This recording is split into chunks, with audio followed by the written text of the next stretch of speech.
દ્વારકામાં પોલીસે જ એક વૃદ્ધને હની ટ્રેપની જાળમાં ફસાવ્યા. 1,20,00,000 રૂપિયા પડાવ્યા. 64 વર્ષીય વૃદ્ધ ઓનલાઈન એપ ટિન્ડરથી એક યુવતીના સંપર્કમાં આવ્યા. બંને વચ્ચે ઓનલાઈન પ્રેમ પાંગર્યો હતો. બંને દ્વારકાધીશના દર્શન કરી મળવાનું નક્કી કર્યું. કારમાં વારંવાર ઉલટી થતી હોવાનું કહી યુવતીએ કાર ઓખામઠી ટોલનાકા પાસે ઊભી રખાવી.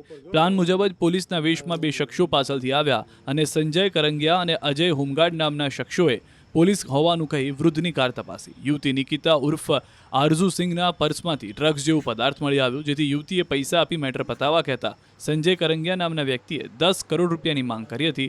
આટલી મોટી રકમ હાથ પર ન હોવાથી ફરિયાદી વેપારીએ પોતાના દીકરાને ફોન કરી ગ્રુપ સર્કલમાંથી પૈસા મેળવી દ્વારકા આંગડિયામાં 1,20,00,000 મંગાવ્યા. આ સંજય કરંગિયા તેમજ એસ.જે. સોલંકીને આપ્યા હતા. જે બાદ વેપારીના દીકરાને શંકા જતા દ્વારકા પોલીસને ફરિયાદ કરી હતી. દ્વારકા પોલીસે ગણતરીની કલાકોમાં 2 આરોપીઓ નિકિતા ઉર્ફે આરઝુ સિંઘ અને જીમ ટ્રેનર પર્વત પાસપોર્ટની ધરપકડ કરી છે. આ ચારેય જણાની ટોળકી અગાઉ પણ આ પ્રકારનો ગુનો કરેલ છે. એક વ્યક્તિ જામનગર પોલીસ હેડક્વાર્ટરમાં નોકરી કરતો હોવાનું ખુલ્યું છે.